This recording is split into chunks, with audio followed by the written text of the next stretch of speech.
Mintzy, what up, brother? Chilling, man. Just got home. I apologize for the low quality again. By this weekend, I'm going to have my computer and mic and everything set up once again here at the house, and I am very excited about it for it. But thank you. Glad to be here. I know it is still surreal.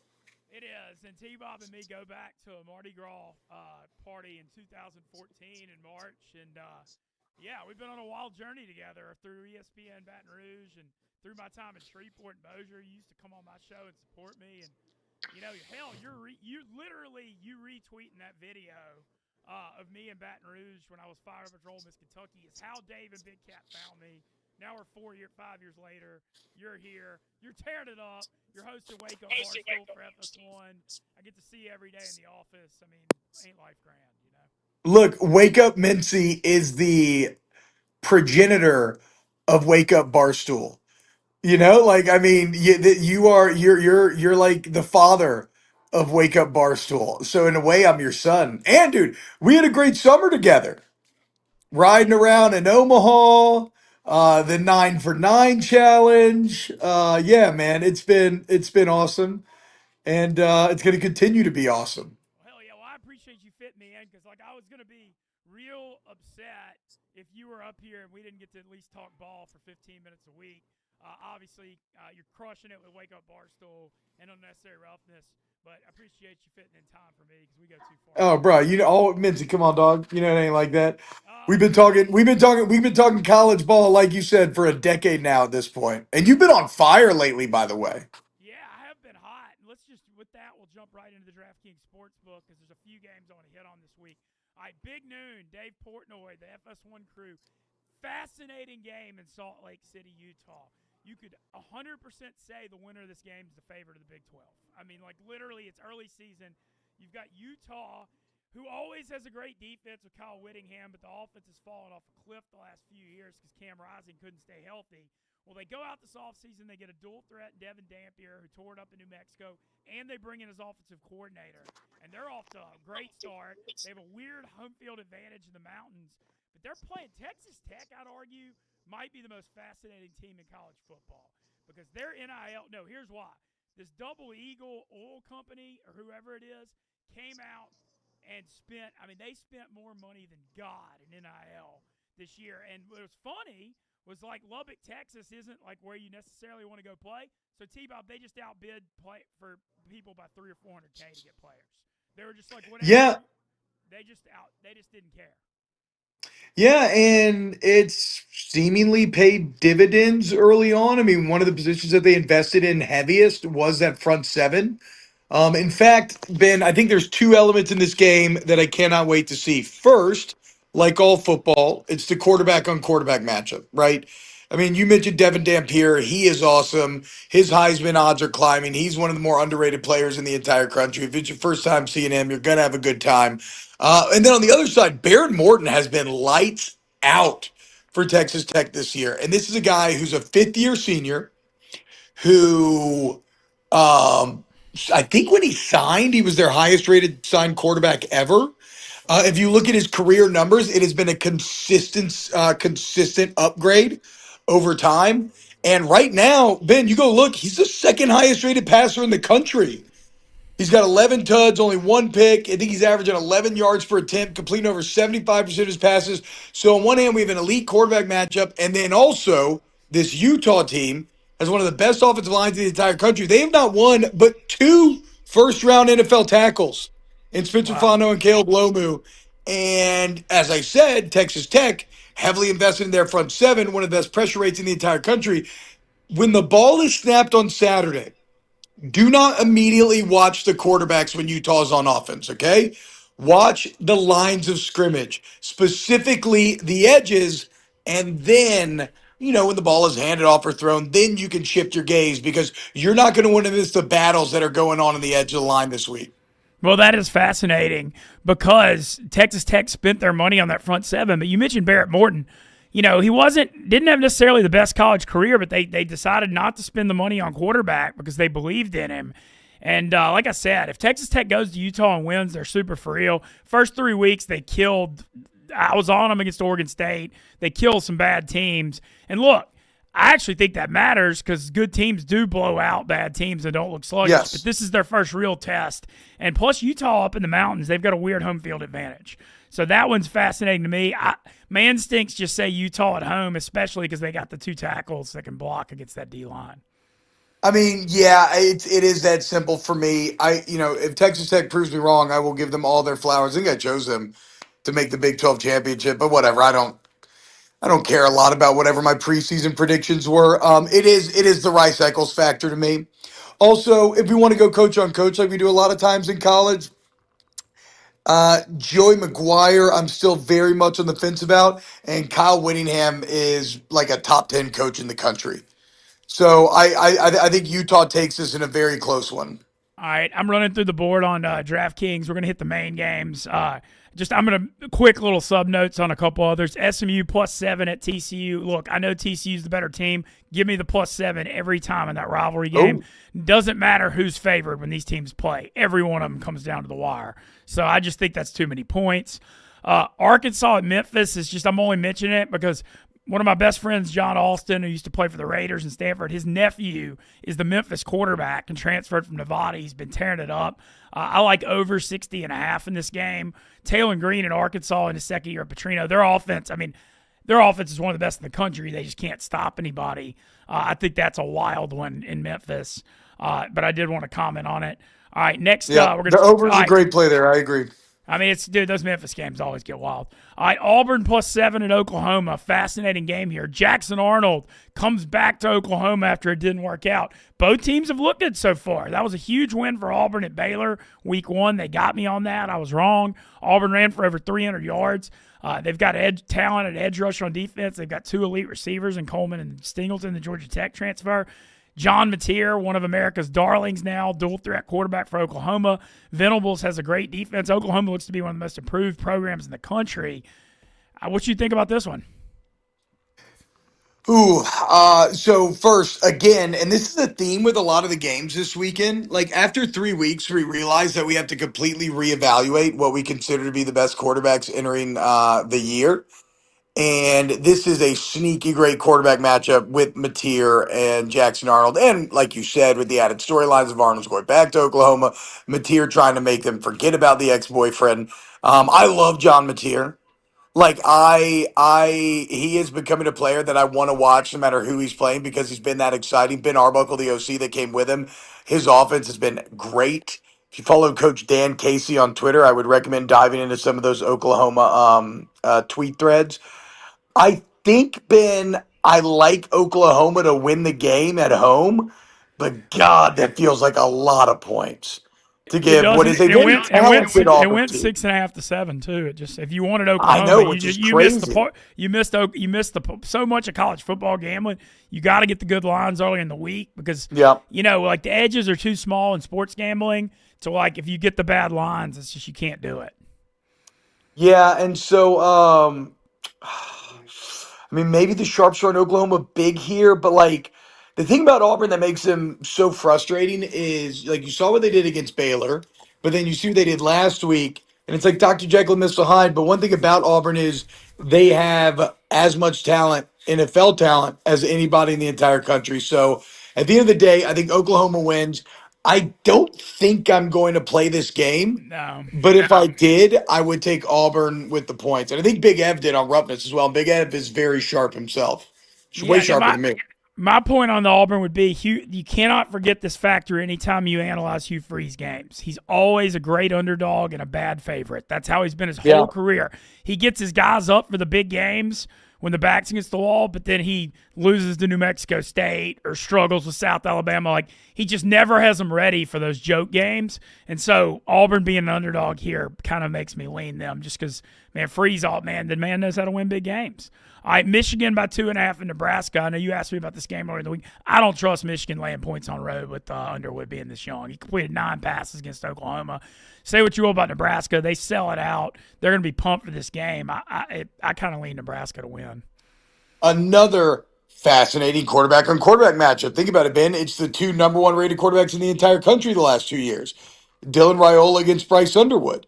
And Raiola, interestingly, I think we forgot about him because he burst onto the scene last year, then he really struggled and he finished awful. But he's been great so far. Like he's been great. He's been damn near perfect.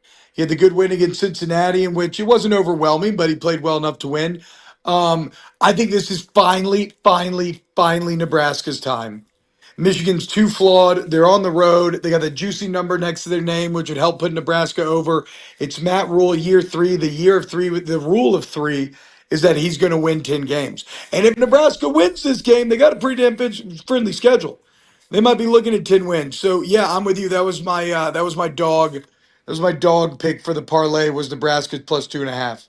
All right, next up, the one I'm so interested in. I mean, I know maybe it's just because I'm an Ole Miss guy, but you're into this one too. The Tulane Ole Miss game's fascinating this week. I mean, fascinating.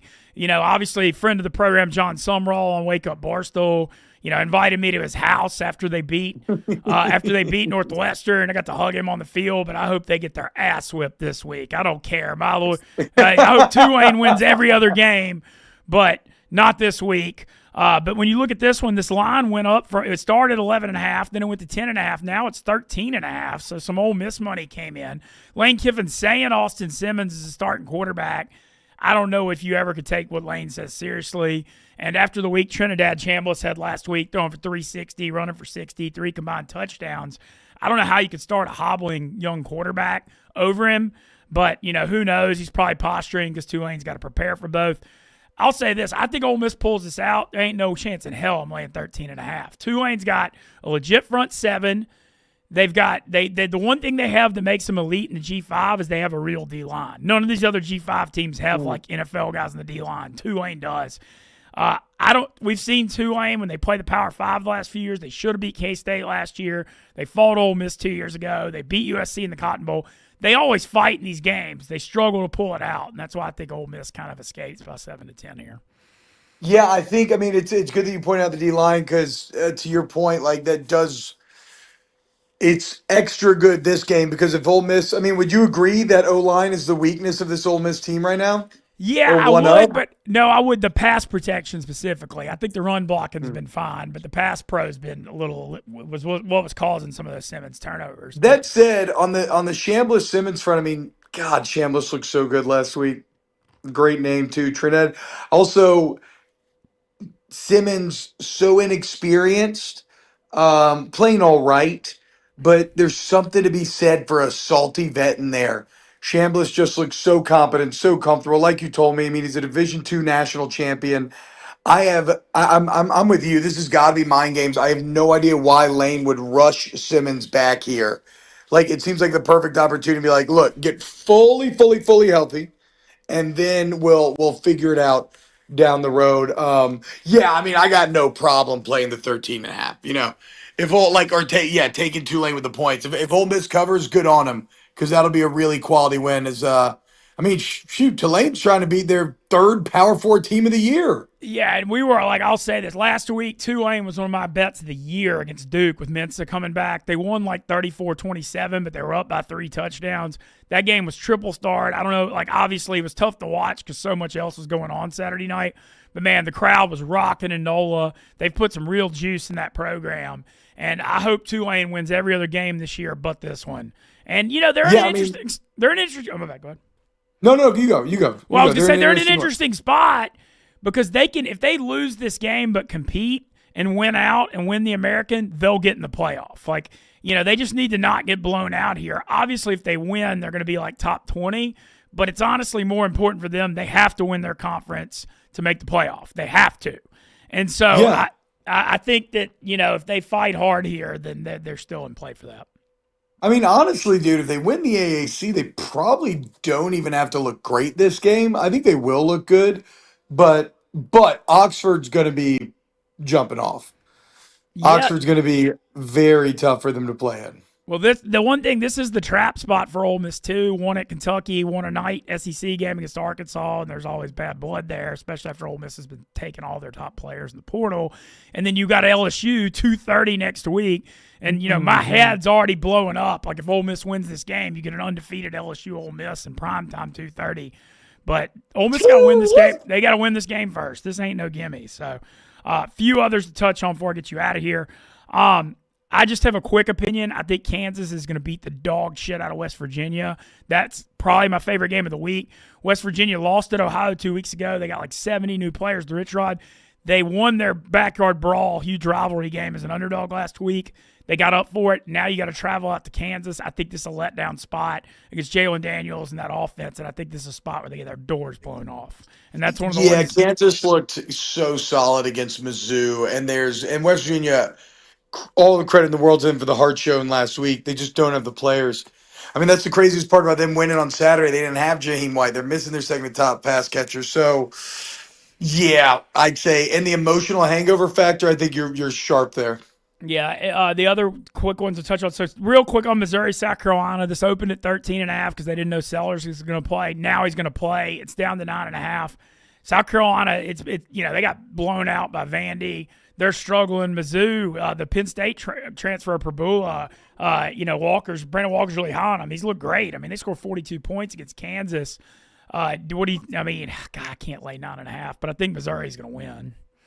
I'm not laying 9.5. It's too sketchy that Lenore Sellers could just pull a crazy performance out of his ass.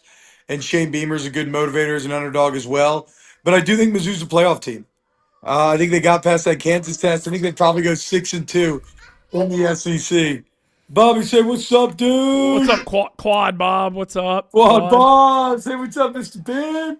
What's up? Cool Yeah. haircut, dude. Yeah, looking good, man. I Oh, love that he's the fourth. Your grandfather, then your dad. Your grandfather and your dad, Bob. I love these fourth. All right, two quick ones. Last Heck one. yeah. Too. The last two I got: Florida, Miami. Florida, third straight tough game. I think they're kind of a dead team walking after what happened in Baton Rouge. I think Miami. The line went from 7.5 to 9.5. I like Miami all week. I wish I'd have gotten it earlier, but I think Miami's going to win by 3 touchdowns. Yeah, I mean, remember Miami dominated this Florida team in the swamp last year. This Miami team, in some ways, is better than that Miami team. Miami's great on the lines of scrimmage, and honestly, I don't think Billy Napier has the ability to rally the boys again. They didn't last year. Lagway's, dude, 26 points the last Yeah. 2 weeks, 5 picks. I mean, it's just not looking good. Final game I got for you. I love this one. Is fascinating because when you're a fan of a school that's never good, we've got a matchup. This is the first time Illinois and Indiana has ever been a big game. They've never both been good. Yes. And I think that's so awesome for those fan bases that never have had a moment like this where they're both good at the same time. Signetti and Indiana off the playoffs. Mendoza, the Cal transfer, looks good. Illinois, I know y'all had Brett Bielema on the FS1. What he's done there, won 9 games, including beating South Carolina last year. Luke Altmaier, the Ole Miss transfer, and they got a good defense. I don't have a real opinion on this game. I'm just excited for both fan bases because they never have gotten their moment like this. Yeah, it's incredible, man. Ranked unranked. Another great quarterback matchup with Mendoza and Altmaier, as you said, who, funnily enough, you look up the numbers, they have almost identical stats, man. I'm talking down to the yard, down to the percentage point completion. Neither's thrown a pick. One's thrown 9 tuds, one's thrown 8. It's fantastic. I'm just so blown away by Brett Bielema right now, though. And they return more, Indiana replacing more.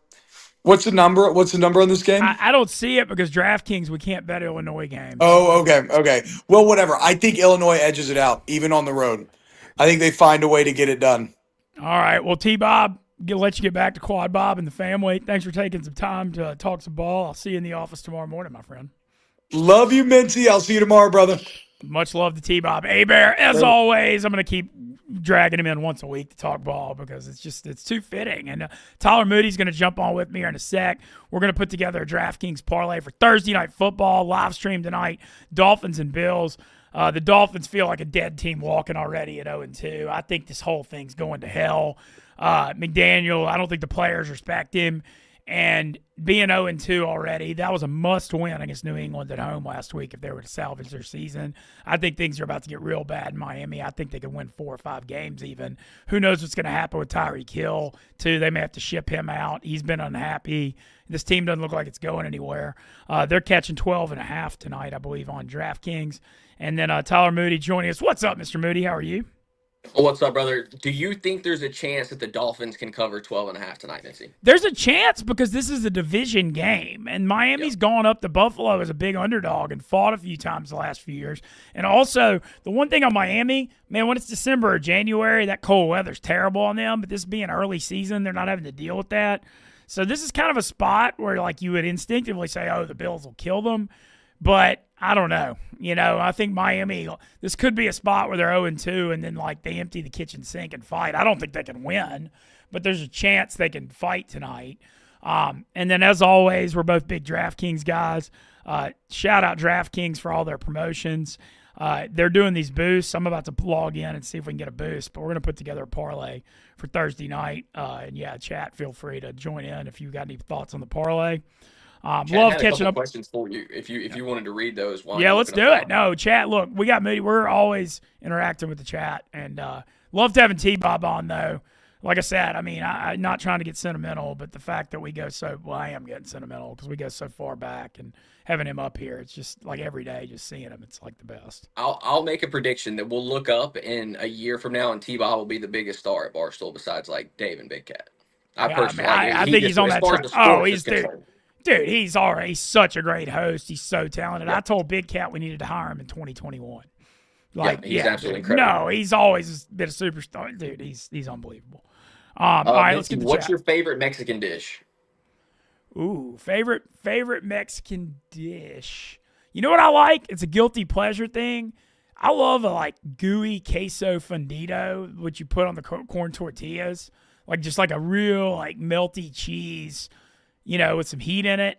And then I Mhm. also like really good skirt steak fajitas. And like the thing with the fajitas though, they got to be cooked medium rare and it's got to be good meat. But like a really good skirt steak fajita, it's got to be on a good homemade corn tortilla. I hate the flour ones I used to like more, but we can't eat flour anymore because it is no good with the Let's Get Hot mission. But I'll go with those two. And also I want to mention the churro dessert. Those churros are awesome too, especially if you got some ice cream with them. Have you ever been on a drug bender in Cancun? No.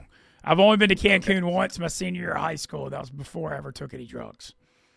I did get All very right. All right. drunk, and I got very drunk, and the senior trip got so wild that like our high school wasn't like allowed to go back there for years after. So Hey, I got to get a quick story. On our senior trip, one of my best friends got so drunk the final night that he pissed himself, slept in the same jeans that he pissed himself on. Nobody told him that he pissed in those jeans. He wore those same jeans on the flight back, wore them all the way from Mexico back to Louisiana. And at one point during the flight, he's like, bro, something stinks.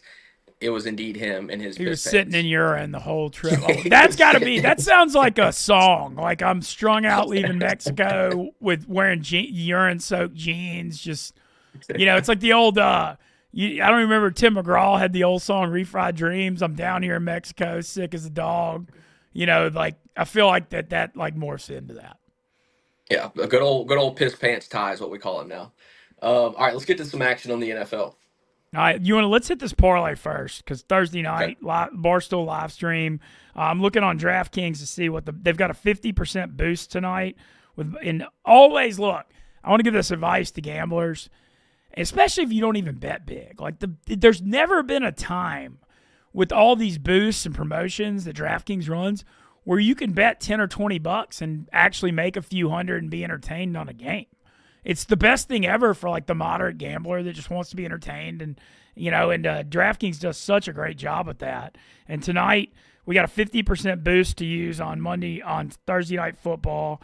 It's got to be it's on any bet, so it doesn't even have to be a parlay. And so we'll go through it, Moody, and obviously check out the FFF pods out for week 3 as well. So check that out. I'm looking at this game. Buffalo's 12.5 and 49.5. I don't really have any opinion on either one of those. I mean, I don't think this will be low scoring, but Thursday night games are weird to bet over sometimes because they can be kind of sluggish. You know what I mean? Have you noticed like through Yep, the I years? agree. And so that makes me kind of hesitant on that. Let's look at the TD score market. James Cook minus 175, Josh Allen minus 160. Look, I know those guys are probably going to score, but I can't take it when it's minus odds. Maybe that's just like I'm a long shot guy and they both probably will score, But like you throw those in parlays, it doesn't even add much to the parlay, and if they can bust you on it, so I think you got to go a little deeper and not deal with that. Other touchdown scores that are interesting: Achane plus 110.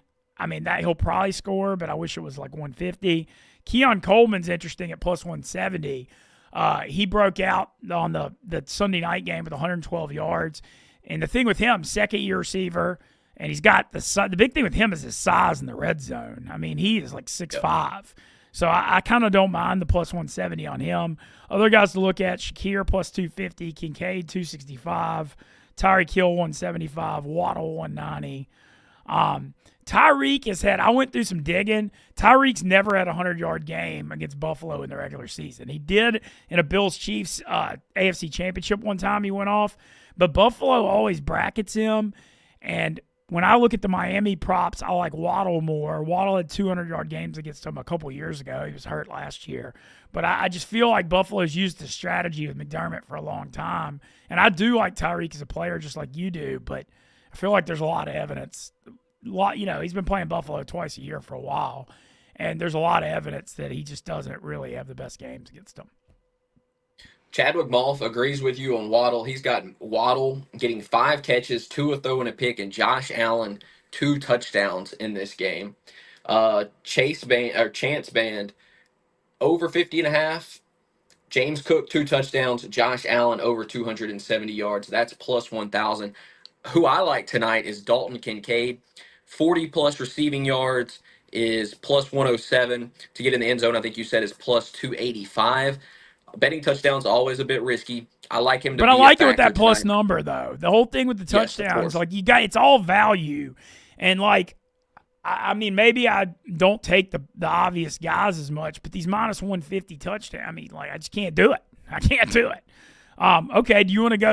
All right, well we kind of already talked a few. You want to go? How about we punch in Waddle's my pick that I like, but I'm not as big on him to get in the end zone because he doesn't score much, even though he scored last week. How about Waddle 70 plus at 199? Then we'll go Kincaid at over 40 because the tight ends, like it's hard to go over 60. You know what I mean? Like I agree. He had 4 for 48. So we got Waddle at over 70, Kincaid at over 40, and do you want to go Kincaid touchdown too? Kincaid touchdown, potentially. It's a little risky. I also like Devon Achane to have over 40 plus receiving yards. That's minus 140. 50 plus yards is plus 122. So I'll let you make the decision on that. But I do think Achane will be a factor in this game. He's just better catching the ball out of the backfield than damn near anybody in the NFL. There's a good chance Miami plays from behind in this game. They're going to throw him the football. I definitely like him to get 40 yards in this game. How about this then? Let's stay off the touchdown thing because it's so variable. Yeah. Achane over 50 receiving, Kincaid over 40 receiving, Waddle over 70 receiving. It's 12-1, and with the boost, it's 18-1. I love it. Okay, one of the things about these parlays, and I'm notorious for getting greedy and going too high because I always like the big payouts.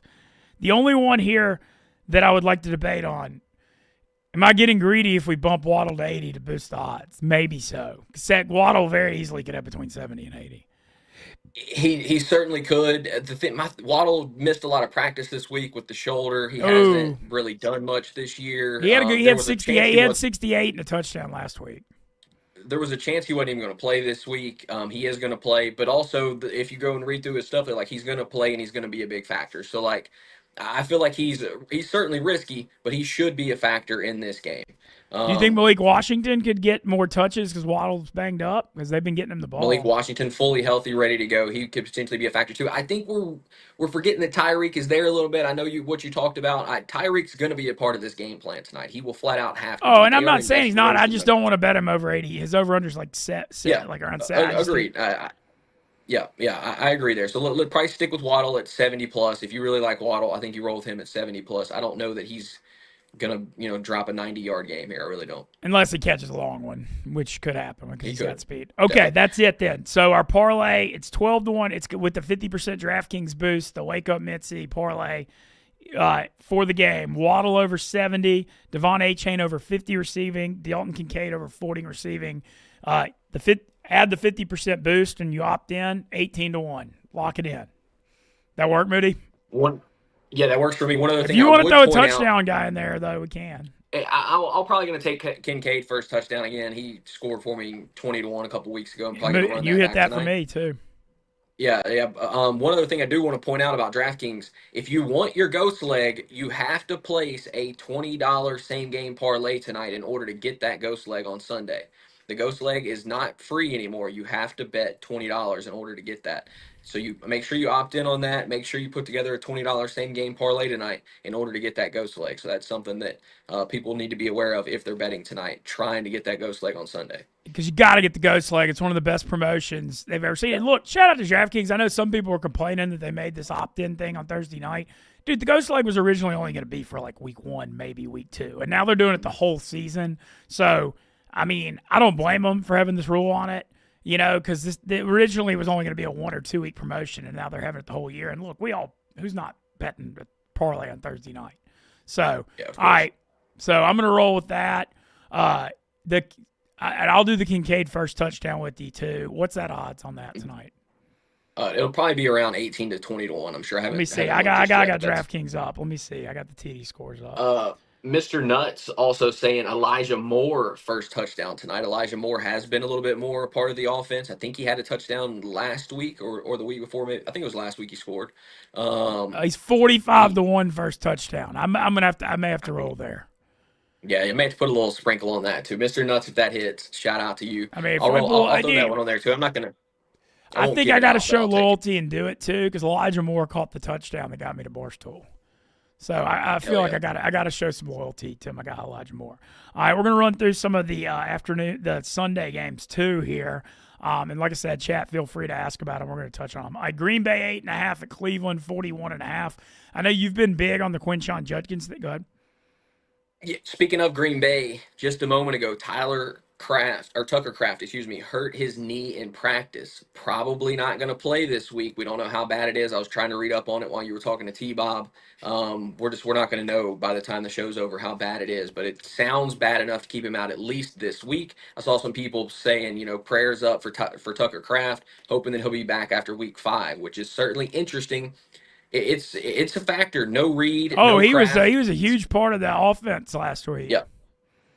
Yeah, so it's definitely very notable for sure. We'll see it. We don't know how bad of an injury it is. Hopefully it's nothing. Hopefully he plays this week. But from everything I was reading, it sounds like he's more than likely going to miss this week. Well, I'm going to go ahead and just say it. This game's trending under 41.5 then. Because Green Bay, you've talked about a lot how you think they're the best defense in the NFL with Micah Parsons and all the guys they got there. Cleveland's offense has been struggling. I think they're going to pound the ball. You're going to see Judkins get more and more carries starting this week. They got to run the ball. Flacco being old. And Green Bay's got a lot of weapons out. So I like under 41.5. Yeah, I love the under in that game. I'm hoping Judkins can find his way into the end zone, but I don't think he's going to have a massive first game, especially against that Packers defense. The Packers defense is going to be what wins them a lot of games, especially against a team like the Browns. So, yeah, I like Green Bay and the under in that game. Could this be the Matthew Golden breakout we've been waiting on with Reed and Kraft out? It kind of has to be in a way. So far, he's pretty much just running go routes. I mean, his route tree has been very limited at this point. They're not, but they may have to use him. They're going to have to. He's going to have to be a factor for them moving forward. One thing I will say about the Browns, their corners are good, man. Like they got so. Denzel Ward's one of the best in football, and he has been for years. I mean, he's number 4 pick. I know the Ravens kind of beat up on him a little bit, but that's the Ravens. This Packers offense is not the Ravens. All right, New York Jets +7 at Tampa. Fields is doubtful with a concussion. He's out. Who's going for the Jets? Tyrod Taylor. Oh wow. Well, Tyrod's always he won't turn the ball over, and he'll try to muck it up and keep you in the game. But I don't know. I can't take the Jets here with Tyrod. I think that's a game I'm staying away from. I kind of like. I mean, obviously, I like Tampa Bay to win the game, 7 point. If it was 6.5, maybe you could talk me into it. 7 feels like one of those weird ones where it just pushes or something. The only thing with this is I think the Jets are in trouble because Tampa has an elite run defense led by Vita Vea and those linebackers, and their pass defense is always exploitable, and I don't think the Jets and Tyrod can exploit them. So I think the Jets are going to really struggle because I don't think they're going to be able to run the ball. Tampa's tough up front against the run, and they have been for years. The only way to beat them is throwing, so I don't know if the Jets can do it. So I'm Tampa or nothing. Game of the week, in my opinion, Rams plus 3.5 at Philly. Fascinating game here. You and I were both real high on the Rams going into this year. The Rams fought them in the playoffs till Saquon busted that run in the snow, running for over 200. Eagles 2-0. Probably 24-20 in 2017 wins, but who cares, dude? This is the NFL. But Jalen Hurts hadn't really gotten the ball going, throwing the ball. I don't have like a super strong read here over under 44.5. Because I think the Rams will fight, but 3.5 seems like a short number at Philly. I thought it'd be 5 or 6, to be honest. But like I said, you and me were big on the Rams going this year. I kind of like the Rams money line plus 154. I really like the under in this game, under 44.5. Both defenses have looked very good. The Rams are not getting enough credit for how good that defense is just yet. I think this will be the week where people really realize how good that defense is. I understand Saquon ran all over them last year. This is a new season. I'm probably taking the Rams on Sunday plus 154. That's not locked in, but pretty good chance of it. All right. Atlanta Falcons by 6.5 against Carolina. Carolina's looked terrible the first 2 weeks. They did backdoor cover last week at Arizona, catching 6.5. They lost by 5. Yeah, killed me on this that. over-under is 43.5. I lean over because these NFC South games tend to get wild. This total seems a little short. I also think if you've got Falcons in fantasy, especially Bijan, but also Penix, Kyle Pitts, I don't know what's going on in London, how healthy he is. He had a bad Sunday night game because I think he's playing hurt. But, man, Atlanta should get it rolling on offense in this game, coming off that field goal fest on Sunday night. Yeah, these two teams had a shootout towards the end of last season. I like the over in this game as well. Cardinals killed me last week on the road. Very similar number here. Like it's tough to take Atlanta minus 5.5. I want to, but I'm probably just going to rip the over on that one. I'm going to just take the over. It's a division game. I can't take it either. Yeah. All right, Colts by 4.5 at Tennessee. Colts 2-0. Daniel Jones, one of the stories of the NFL. Cam Ward, certainly young. Tennessee rebuilding. No surprise there. But still, my instincts are going off not to take the Colts here. Like, I feel like they're a dome team. Now they're on the road. Like, I don't know if Tennessee can win, but I think they'll fight. The Titans have had a lot of success against the Colts through the years, too. So I think I'm staying away, 43.5. Would you have any read? I don't have a read here. I completely agreed on everything that you just said. Feels like a stay away unless you want to get risky and take the Titans money line plus 170. I mean, we're still talking about Daniel Jones. 2 good weeks doesn't erase 2 bad years. Granted, he's with a new team, better offense around him, better organization in general.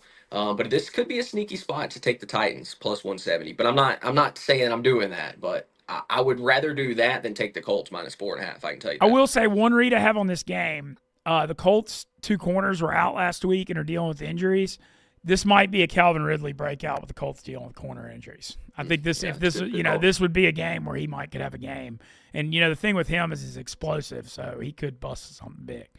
All right, Raiders plus 3.5 at Washington. Raiders kind of a tough spot. Monday night game, physical game against the Chargers.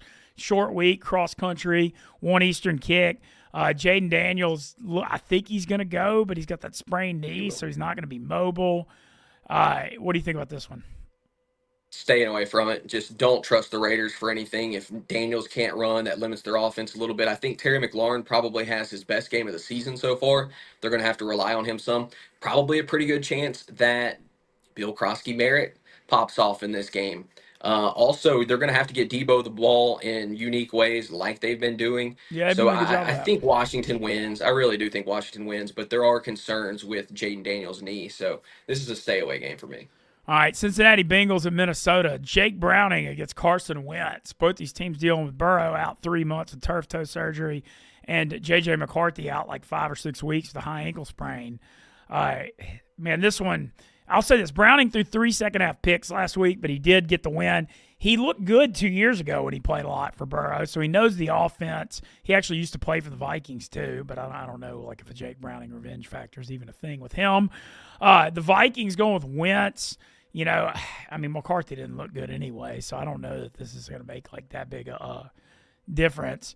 I got nothing really strong to report here. I mean, I got nothing. Stay away from this game, gain information, figure out what these teams are going to look like with new quarterbacks. It's just, who knows? Like, I probably like the Bengals more than I like Minnesota in this spot, but it's just, there's too many question marks. Pittsburgh Steelers by 1.5 in New England. Steelers off that loss to Seattle. New England 33-27 win over Miami. But I will say this about New England. May looks good. There's a lot of stuff to like. Their pass defense looks like shit. And they allowed 363 to Geno and 315 to Tua, and both those guys look terrible in their other games. So Rodgers could have a day here. I sort of think New England could win this game, though. I don't know. Am I crazy? I like New England as well. New England money line plus 105. I'm on it. Yeah, and a lot of things with the Mike Tomlin era Steelers. He's such a good underdog, but not the best favorite, but they're always ferocious as an underdog. So my instincts kind of like New England here. Houston plus 1.5 at Jacksonville, 44.5. Interesting stuff on Houston for Monday night. All right. Defense looks awesome, man. I mean, Will Anderson and Daniil Hunter rushing the passer. Derek Stingley, a lockdown corner. Tampa got shut down until that final drive in the second half. I really believe in this Texans defense. D'Amico Ryan's a great defensive coach. They got players there. They got speed. They hit, all that. Offense looks like a mess. Offensive line sucks. DJ Stroud, as talented as he is, he's not very mobile. And I feel like if I was playing Houston, I'd be blitzing him almost every down because he'll throw off his back foot. If you let him get comfortable, he's really good at pushing the ball down the field. But, man, I just wouldn't let him get comfortable. Nico Collins is obviously good, but that seems kind of like all they've got so far on offense. I feel like Jacksonville should be a 3-point favorite here maybe. Am I crazy? No, not crazy at all. I'm a little bit surprised to see that they're only a 1.5-point favorite. The only thing I really like in this game is Travis Etienne to continue his hot streak. We watched Tampa Bay run the ball really well in the second half, especially with Rachaad White. I think Jacksonville is going to try and do something similar with Etienne. I like Etienne to get in the end zone in that game, and I'll probably take his over on his rushing yards too. Saints at Seattle. Saints 0-2. We'll say they're fighting hard. It's almost like Jono Barnes, friend of the program, tweeted something out that was kind of true. It's like, if you're going to tank, at least do it the way the Saints are. You play hard. You can tell they're trying as hard as they can, and they're making it interesting, and they're not embarrassing themselves is kind of the premise of it. And that's pretty much how I describe the first 2 weeks. They had chances at the end of both games. Obviously, the Niners really beat up. I don't see them winning at Seattle. I don't see it at all. Seattle's looking pretty good the first 2 weeks. I know they lost a heartbreaker to the Niners, but their defense looks good. Darnold had a good game last week. JSN's been going off. So Seattle's 7.5, 41.5. I mean, I think Seattle wins by like 10. I don't know if I'm going to lay 7. I mean, I don't – first of all, I have a rule. I don't bet against Ole Miss and the Saints because the money's not that important to me to go against my favorite teams. But I don't like the Saints here either. I don't want anything to do with this game personally. That's just – big, 7.5. The Saints have been fighting. That's the problem. Like, if they look like they were just laying down, rolling over, it'd be easy to take Seattle, but they have been competent enough to be in these football games. Great game here, and a huge game for early AFC West season stuff because Chargers at 2-0, already 2-0 in the division with wins over the Chiefs and Raiders. If the Chargers get to 3-0 and have head-to-head wins against all three teams, they are very firmly in the driver's seat in the AFC West. I mean, usually you say, early season doesn't matter much. They win this game, they're 3-0, and the Chiefs and Broncos at best are 1-2 each with head-to-head losses. So you're up like 2.5 games on both of them if they win this game. Yep. They're 2.5-point favorite. I thought this line kind of came out a little low with how good the Chargers have looked the first 2 weeks. But, man, I don't know. It's a weird one. I think the Chargers are better than Denver. I love how Herbert's looking, and I thought they should be a 3-point favorite here. It only being 2.5 kind of makes me think the odds makers like Denver. Do you have anything on this game? I like the under, actually. I know both offenses have looked good at times, but Denver's offense has not looked great by any means. This is a divisional matchup. I think it'll be a lower scoring game. I like under 45.5. I'm on it. I like that as well. America's game of the week, these poor suffering Bears fans, Cowboys at Bears. We talked a lot about this line being crazy that Chicago came out as a 1.5-point favorite. Dallas money has come in. Now Dallas a 1.5-point favorite over under 50.5. Man, this is one of those spots where, Dallas should win, but the fact that they made Chicago a favorite, something stinks about this game, and it has all week. Could this be the Caleb Williams breakout? The Bears defense has allowed 73 points the last 5 quarters. I feel like Dak Prescott and CeeDee Lamb eat here. What you think? I love CD Lamb. He's my favorite play of the week in anything. I think he gets in the end zone. I think he goes over 100 yards. I think this game goes over 50 and a half. Yeah, I think this turns into a shootout. Can Dallas win? I don't know. Can Caleb Williams show up enough to get the Bears a win? I don't know, but I do think there'll be points scored. Both defenses suck. Neither team is good by any means. Love CD Lamb in this game, like Roma Dunze as well. Two guys that I like the most. I gave out Roma Dunze last week as my plant your flag play of the week for the FFF pod. I doubled down on it again this week. Those are two guys that will both be in my DFS lineup. All right. And Arizona +3 at the Niners. Arizona was a 1.5 point favorite. I hadn't seen injury reports, but I got to think Purdy must be trending to playing with this line changing so much. It's moved 4.5 I points. think it's going to be Mac Jones again. He looked competent last week. Oh, yeah. Granted, it's the Saints. But he looked Yeah, I think competent in he looked. Jacksonville last year. He looked competent in Jacksonville last year, Yeah, too. I think Vegas just likes San Francisco. I like San Francisco as well. The Cardinals have had trouble with the Niners. I mean, I don't know. I like San Francisco here. It's not one of my favorite games of the week, but I do like the Niners. Finally, Sunday night, KC at 0-2. What a crazy thing that is to say. 6-point favorite at the New York Giants. This is like a spot where, like, I never would lay 6 with KC with all their offensive injuries. We've seen this the last few years with them. They are like the masters of the rope-a-dope, and you just do just enough to win by 2 or 3 points. Like they had so many wins without covering spreads the last few years. But this is actually a spot with the Chiefs at 0-2. I can't see them losing this game. I don't want to lay 6. They're minus 305 money line, 325 money line, which is terrible odds. But I think I might throw that in some parlays because I just can't see KC losing this game. I don't know. You never know though. But on this game, I like under 45.5. I don't think KC's got any offensive weapons right now. And I know the Worthy's trying to play with the shoulder, but I mean, all their offense has been the last 2 weeks is Mahomes running. He's their leading rusher. You know, you and I, my own fault. I was big on Pacheco in fantasy, and now I'm terrified because Kareem Hunt's getting goal line and Brashard Smith's in there on third down, and so that looks like a disaster. Russ Wilson 450 last week in Dallas, right after everybody thought Dart was going to get the job. I don't know. I think KC wins, but I like the under. I agree with everything you just said. Don't buy in too much to how many points the Giants put up last week against the Cowboys. This is not the Cowboys defense. This is the Chiefs. They're going to have answers for Russell Wilson. I think the Chiefs win this game. Again, like you said, they don't blow teams out. They haven't the last year and a half. I like under 45.5. I think it's a low scoring game where I think the Chiefs defense dominates. Wouldn't be surprised if Kansas City won this game like, I don't know, 24-10 or something, though. That would not surprise me at all. Yeah, I just think KC's. I mean, you can't go to 0-3. Like you can't. No, and can't you know, happen. in the first 2 Won't weeks, happen. you lost the defending Super Bowl champs and the Chargers, who are one of the best teams I think right now in football. So yeah, you're 0-2, but you lost to 2 elite teams in close games. You can't lose to a bad New York Giants team. And then finally, Monday night, the game that everybody's excited about. What a matchup, dude! Lions and Ravens. I mean, over-under is 53.5, which is the highest in the NFL so far in the short season. Ravens a 4.5-point favorite. Look, I just can't wait to watch this game. I'm going to be flat out honest. Yeah, I just think this one's going to be killer. I think I like Baltimore here. Detroit is not quite the same team away from home out of that dome. They're going into a hostile Baltimore territory. I like the Ravens here. Do think it's going to be a shootout. Think it'll be a great game. I think Baltimore wins, though. I just don't think that Detroit is as complete as Baltimore is.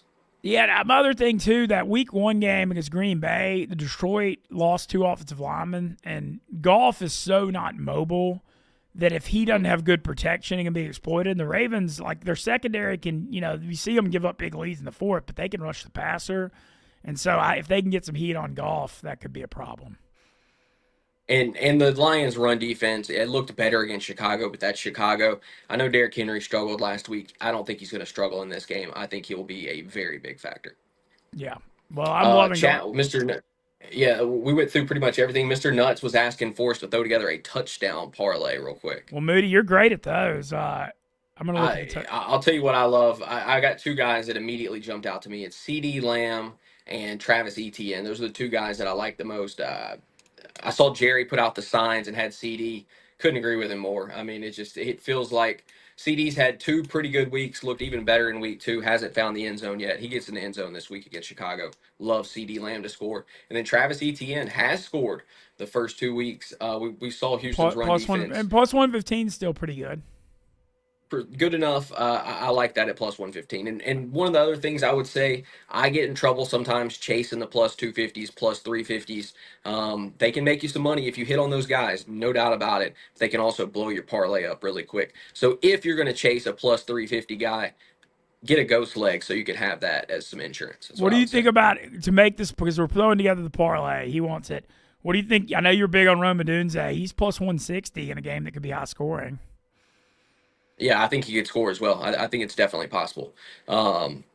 It's one of those, like, do you fade the results from the last 2 weeks and then it's DJ Moore that gets in the end zone this week, or is it Roma Dunze? Dunze is the number one now in my opinion. He's looks better, point blank, period. He's got And 20 so I targets. like him. Yeah, I mean I like him. I do like him. My Yeah, longer let's throw him in there shot, as well. Jameson Williams is plus 220 touchdown. And I mean, dude, y'all know me, dude. I take Jameson Williams every week, especially if the game's Yeah. not on grass. And Baltimore, yeah, they're outside of dome, but it's still not grass. And he had 108 and caught a touchdown last week. Him plus 220. I mean, I just think that's always good value.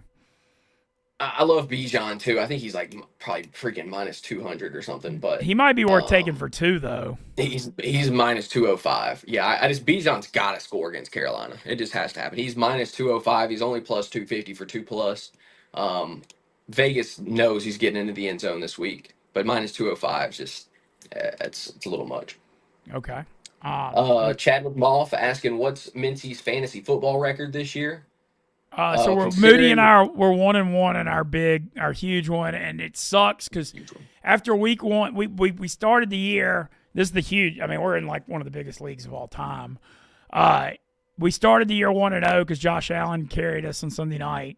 Last week, we put in a freaking huge claim on Quentin Johnson. Like we put in you have $1,000 budget. I think what did we put in 270? Yeah, we put in 270. He went for 278. Yeah, and no one else bid Lost above the bank dollars. 150 because we've got Rashee Rice out, so we needed someone, and we thought we were just like, screw it, we're getting this guy. And we ended up losing by 4 points last week when Quentin Johnson caught that long touchdown. And pissed off at Amari and Hampton and the Chargers O-line. 3 carries inside the 5-yard line. If he gets in, we win. So it's tough because, we kind of went with a strategy that we thought, because we took Rashee Rice and PPR, we were really just like, hey, if we can go 3-3 first 6 and then get hot, we have a chance. And we had a golden opportunity to get to 2-0, and we'd only needed one more win to get there. But that's how it goes. We knew we'd have some early season struggles a little bit without him, and ultimately, that's what got us. And Pacheco really hurting us too. Yeah, if I would have had the balls to start Quinshon Judkins last week, we would have won. I mean, I was sitting there with 3 minutes before the game started. I almost did it. I had my finger on it. I was like, he can do it, but I didn't have the balls to do it, and ultimately that lost us the game. That and not going even harder at Quentin Johnson. I mean, we put up a huge bet. I mean, Yeah. the We third can't place second team guess put the up Quentin 150. Johnson So, thing, though, because we put a huge one in. I mean, 270 was a very large bid. So, I mean, it wasn't like we're we're trying to go cheap. I mean, we're getting this guy. So, that one you kind of can't. I don't think you can beat yourself up. and We already have we're Amari and Hampton one and Ladd. Yeah, we split another team. We're 1-1 in that other league, but we've scored the second most points in that league. I'm 2-0 in my other big league, and then my guillotine team looks pretty damn salty. So that's, by the way, if you guys have not played guillotine fantasy football yet, I've done it the last 3 years. Love it. You need to get a guillotine team. You need to have one every year. It's so much fun. That sweat of, are you going to be the one chopped this week, is incredible. Absolutely one of the most fun ways to play fantasy football. I would encourage everyone to jump in on it. And now they have it on Sleeper and on Yahoo. So if you want to play, man, you gotta get a piece of that next year. I'm telling you, it's fun. Hell yeah, man. Well, I love having T-Bob on and Moody talking ball. It's football season. It's the best time of year. Stuff on the weekend I want to touch on going ahead. Like I said, we have a Barstool stream tonight for Dolphins Bills. This weekend, I'm stoked for Ole Miss Tulane. We had Goose, the jam band, in the office today, which is cool. They're like rising stars, giving young life to the jam band thing. I'm going to go see them at Northerly Island Saturday night. I'm super stoked about that. That'll be fun. And then Moody, nobody cares about it during football, but after the act tomorrow, I think I'm going to sneak over to play the World Series of Poker Chicago main event. It's this weekend. It's a 1,700 buy-in. They have day ones Thursday, Friday, Saturday. And with Ole Miss Tulane and Goose Saturday and the college football, I'm thinking we come to work in the morning and, do the yak and all that and just, try to get over there mid-afternoon and just hop in and see what happens. Try to rub his tag. Sounds like it's going to be a great Saturday, Mintz. Yeah, well, the Chicago main's usually almost 250 to first, so got to go fire at it, Can't win if you're not in there. Heard that. So, a lot of good stuff going on. Oh, also, follow me on TikTok at Stool Mintzy. I've got a buddy that's doing a damn good job getting TikToks and video logs out and stuff. And don't forget, opt in, get your Thursday night football $20 parlay in to get the ghost leg on DraftKings on Sunday. Y'all have a day. Shout out T-Bob and Moody and Stella Blue and Dude Wipes.